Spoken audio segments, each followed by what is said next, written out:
السلام عليكم ورحمة الله وبركاته.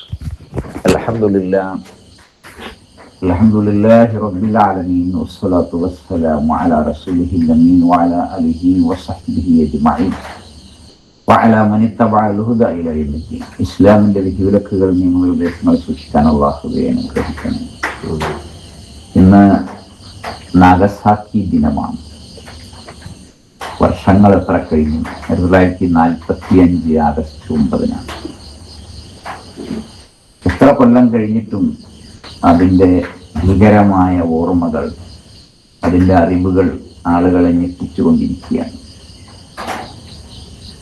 ഒരൊറ്റ സെക്കൻഡ് കൊണ്ട് 40,000-ഓളം ആൾക്കാരാണ് ജപ്പാനിൽ അന്ന് മരിച്ചത്.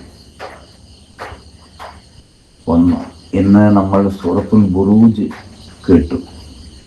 أصحاب الأخدود النار ذات الوقود إذ هم عليها قعود وهم على ما يفعلون بالمؤمنين شهود وما نقموا منهم إلا أن يؤمنوا بالله العزيز الحميد الذي له ملك السماوات والأرض والله على كل شيء شهيد. കടങ്ങുകൾ ഉണ്ടാക്കിയിട്ട് ആ കടങ്ങുകളിൽ ആളുകളെ, വിശ്വാസികളെ നിർത്തിയിട്ട് ഈർച്ചവാട് കൊണ്ട് ഈർന്നു മുറിക്കുന്ന, കൊണ്ട് പകുതിയാക്കുന്ന, അങ്ങനെ ഇഞ്ചിഞ്ചായി കൊല്ലുന്ന ശത്രുക്കളുടെ ചരിത്രമാണ് ഖുർആൻ പറയുന്നത്.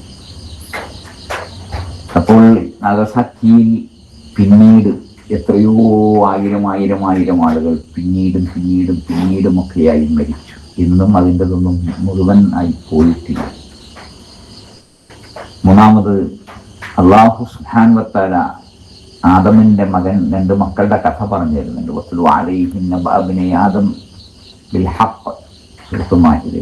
എന്താ പറയുന്നത്?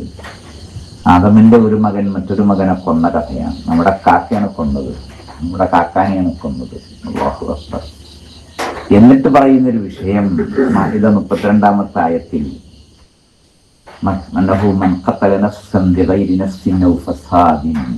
ഒരാളെ കൊന്നാൽ മുഴുവൻ ആളുകളെയും കൊന്ന പോലെയാണ്. ഇന്ന് 830 കോടി ആൾക്കാർ.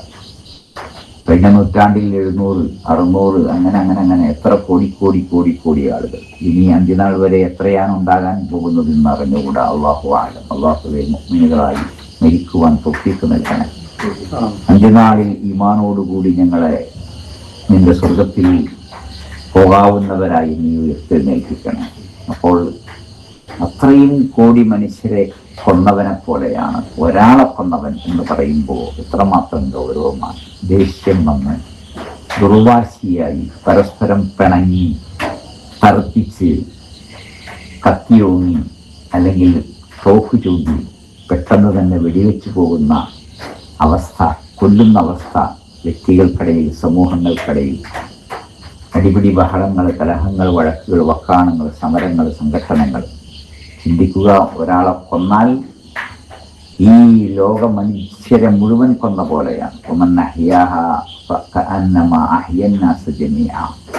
ഒരാൾക്ക് ജീവൻ നൽകിയാൽ ലോകത്തെ മുഴുവൻ ആളുകളെയും ജീവിപ്പിച്ച, ജീവൻ നൽകിയ കൂലിയാണ്. അള്ളാഹു അനുഗ്രഹിക്കുമാറാകട്ടെ.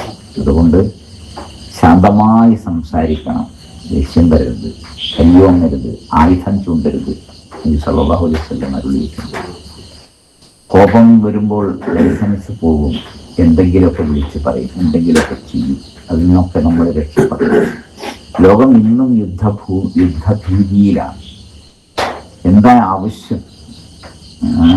ലോകത്തെ മുഴുവൻ നശിപ്പിക്കാനുള്ള ആയുധം കയ്യിലുണ്ട്. അത് പറഞ്ഞ് പേടിപ്പിക്കുകയാണ് രാഷ്ട്രങ്ങൾ ചെയ്യുന്നത്. അങ്ങനെ ആളുകൾ പേടിക്കേണ്ടി വരികയുമാണ്. സമാധാനത്തിന്റെ സന്ദേശമാണ് എല്ലാ മതങ്ങളും കൈകാര്യം ചെയ്യുന്നത് എന്ന് പറയുന്നു. മതത്തിന്റെ ആളുകൾ തന്നെ പേടി ഉണ്ടാക്കുകയും അസ്സലാമു അലൈക്കും വറഹ്മത്തുള്ളാഹി വബറകാതുഹു എന്ന് പറഞ്ഞിട്ട് പിന്നെ അടുത്ത വാചകം എടാ പോടാ എന്നാകുമ്പോൾ പിന്നെന്താണ് ആ സമാധാന സന്ദേശത്തിന്റെ അർത്ഥം? അല്ലാഹുവേ, ഞങ്ങളെ നീ അനുഗ്രഹിക്കണം. സമാധാനപരമായി ജീവിക്കാൻ ഞങ്ങൾക്ക് നീ, ലോകത്തെങ്ങുമുള്ള മനുഷ്യർക്ക് നീ തൗഫീഖ് നൽകുമാറാകണം. എല്ലാവിധത്തിലുള്ള അക്രമങ്ങളിൽ നിന്നും, അക്രമവാസനകളിൽ നിന്നും അല്ലാഹുവേ രക്ഷിക്കണം. കോപമില്ലാതെ ശാന്തമായി ജീവിക്കാൻ ഞങ്ങൾക്ക് നീ അനുഗ്രഹം വരുമാറാകണം. എല്ലാ അമലുകളും ഇബാദത്തുകളും ചെയ്ത് സ്വർഗത്തിൽ റസൂലുള്ളാഹി സ്വല്ലല്ലാഹു അലൈഹി വസല്ലമയുടെ കൂടെ കഴിയുവാൻ തൗഫീഖ് നൽകണം. ربنا آتنا في الدنيا حسنة وفي الآخرة حسنة وقنا عذاب النار والحمد لله رب العالمين وصلى الله على خاتم الأنبياء والمرسلين سبحانك اللهم بحمدك أشهد أن لا إله إلا أنت أستغفرك وأتوب إليك. السلام عليكم ورحمة الله وبركاته.